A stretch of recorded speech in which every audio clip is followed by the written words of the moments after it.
Everybody, come on in, gather around, because this is my review of Married at First Sight, Season 15, Episode 14.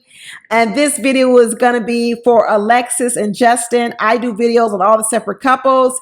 And so at the end of this video, if I finish the videos, there'll be a link above my head. You can click on them and watch the other episodes or the other videos.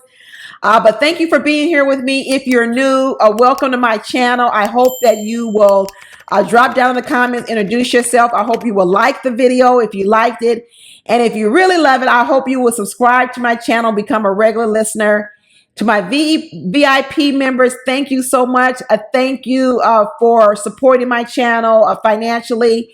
And then also, if you want to become a VIP member, please drop down in the comments.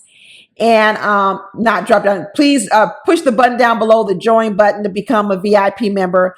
But I want to get into talking about Alexis and Justin this week. And I'm telling you, I was laughing so hard this week, laughing at Alexis. Let me tell you, if you all believe that story that Alexis told in the kitchen with Stasha and Kristen and the girls talking about Justin's sexual performance, and you believed her then, you got taken again once again by Alexis. Because let me tell you right now, that's not the real story. The real story is the story that they had between the two of them when they first started talking about that they consummate the marriage and that they had sex. Alexis's ego was hurt. Alexis's ego was hurt because what she was expecting was that Justin was going to be pee-whipped. You all know what pee-whipped is. That he was going to be so pee-whipped by her that he was going to be singing her praises, telling her how great she was and all this. And Justin basically was telling her, it wasn't all that. He was saying it wasn't all that and ain't nothing changed. Let me tell you, Alexis's ego was hurt. Y'all saw that look on her face? She was hurt. Let me tell you, Alexis loves to be complimented. She loves for her to be the most beautiful, most attractive woman in the world.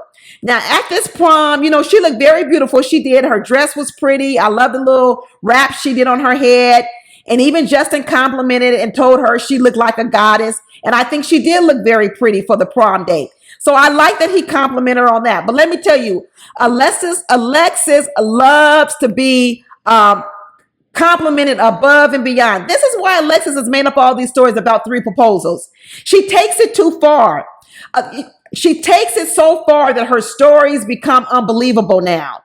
And this is what happened around this being consummated in this marriage. So first of all, they're talking about that they consummate the marriage. And so first of all, she's got to clown him. And so because he's trying to help her with her shoe and put her shoe on, she's got to say, oh, well, you didn't even know how to take my bra off last night. Alexis loves to put Justin down. Oh, you couldn't take my bra off last night, and now you can't put my shoe on. I guess I got to be a strong, independent woman, and I got to do everything. Girl.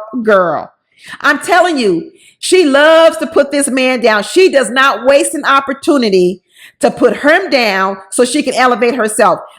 She never misses an opportunity. Just like she probably ain't missing no meals.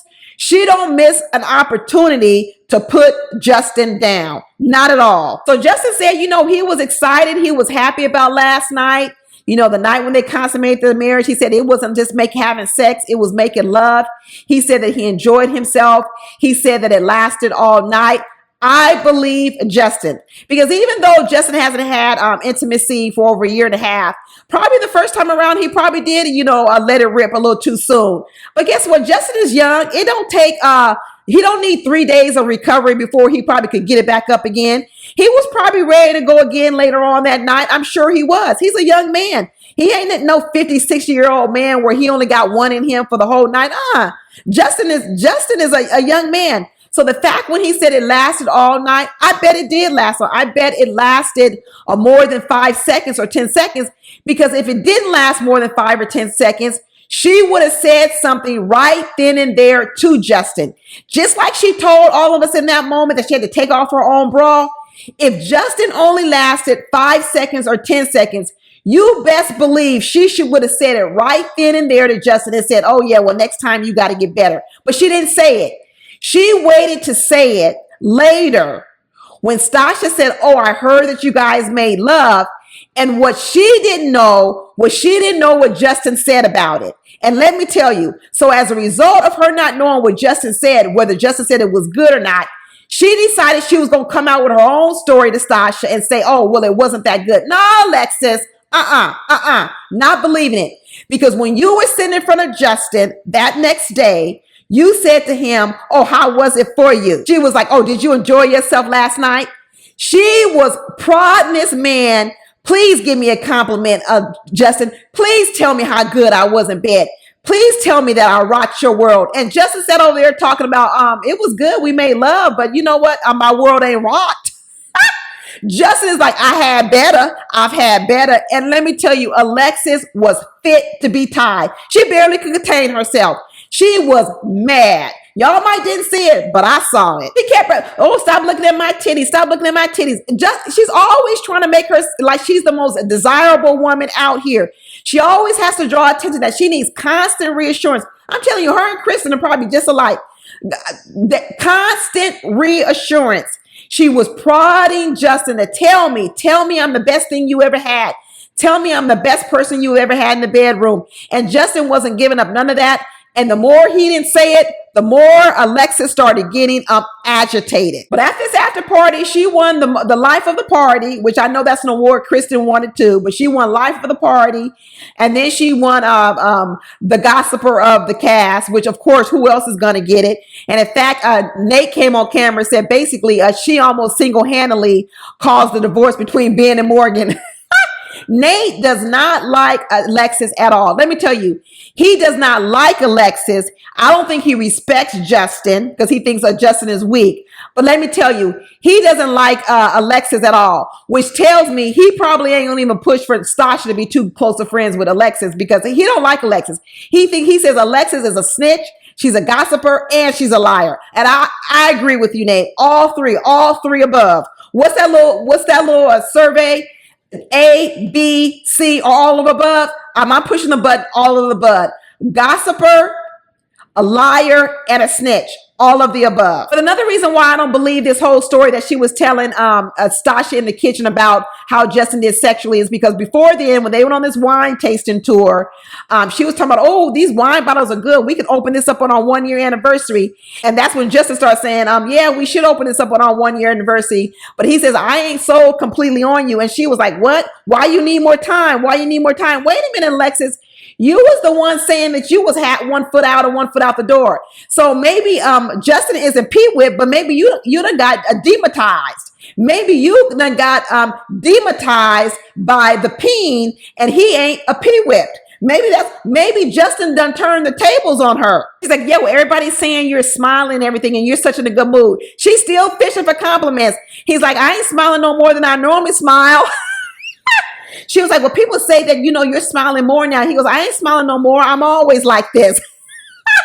She was fishing for a compliment. I'm telling you, she wanted to have him say, you got the best pee I've ever had. And he was like, it wasn't all that. And then she was like, well, maybe now that you've had some, you can settle down and you can relax more. He was like, I've been settled.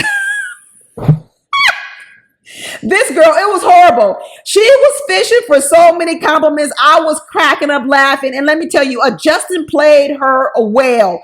Justin didn't give her anything, not one bit. He didn't give her nothing. That's why I don't believe the fact that it was quick and done and real short, because as much as Justin was leaving her out there to hang to dry, if in fact it was as weak as she says it was when she was talking to Stasha, she absolutely would have said it right then and there to Justin. She would have called Justin out on it and told him to his face. But what happened was when Stasha started saying, hey, Justin told me you guys made love and you guys consummated your marriage. what she did. She was like, what he did? He told you? See, she didn't even mention it, because why she didn't mention it is because she didn't know if Justin told Stasha that he liked it or not. So she preempted it and started telling all these stories about, oh, well, what happens if you don't like it when you have sex with your husband? See, now here she goes talking bad about Justin. And the fact of the matter is, Justin never even talked bad about her in the bedroom. He never talked bad about her. But because he didn't praise her, because he didn't say that she was the best he ever had, here she is now talking bad about Justin. Alexis is a liar, a snitch. She's horrible. She is absolutely horrible. And so she's going around talking about, yeah, he told me that he was intimidated by me and he didn't have the stamina and all this other kind of stuff. That is nothing what you were talking about when you were in front of Justin and Alexis. All this stuff you bringing up now, just like in the after party. Remember the after party? She tried to make it seem like the reason why they hadn't had sex was because Justin couldn't get it up and he couldn't do nothing. And we later found out it was because she didn't want to do it. This is the same scenario. Same scenario once again, where she's willing to throw Justin under the bus because she doesn't want to be looked at as a person who didn't perform in the bedroom. And Justin didn't give her enough praise. And Justin isn't running around telling everybody that she's the best he ever had and she can't take it. And then she started puffing up with all her bravado in front of Stasha, talking about, you know what, I'm a pleaser. And if any time you with me, it's going to be good. She sounds like a dude. She sounds like a dude, basically saying anytime I'm in it, it's going to be good. Girl, let your husband say that about you. Don't be saying it about yourself. She puffing herself up because she like, he didn't puff me up, but I'm going to puff myself up and tell everybody I'm good in the bedroom. I'm good in the bedroom. She sounds like a guy who's bragging, talking about as long as I'm part of it, it's going to be good. Girl, go sit down somewhere, Alexis. We have all figured you out. Alexis is on the after party this week too, and I'm going to do a video on the after party, so be sure to check that out. But let me tell you, I got a kick out of this episode watching Alexis squirm. I got a kick out of watching her ego take a blow because Justin didn't give her the response that she wanted to get. And if she thinks I believe that story she told in the kitchen, she's wrong. And I hope none of y'all believe that story either. Alexis loves to make it seem like she's the prima donna and she got all the goods. And let me tell you, Justin said it wasn't all that. And then another moment that happened this week was then when Kristen made up with Mitch and they're in the kitchen and Kristen's basically saying, oh yeah, you know, Mitch has comforted me and made all my fears go away and all this other kind of stuff. Alexis didn't like it. Alexis was like, well, wait a minute. So what, you find her attractive now? There you go. There you go, stirring up stuff in other people's relationships. She should have just kept her mouth shut, but there she goes, trying to stir it up with Kristen and Mitch again, bringing up a sensitive subject when she really should have just kept her mouth shut. Like Nate said, she's a liar, she's a snitch, and she's a gossiper. Okay? She's all those things above. And I'm going to add another one. She's a flamethrower and she's an instigator. I'm with Nate. I'm with Nate. I don't like her. But that's it, y'all. I thought that segment was funny. I'm doing videos on all the other couples. If you see the links here, you can click on them and watch my other reviews of the other couples. If not, I'm probably still working on them and I'll get them out as soon as I can. But drop down the comments. Let me know what you think. And please don't forget to like, subscribe to this video. And I'll talk to y'all later. Bye.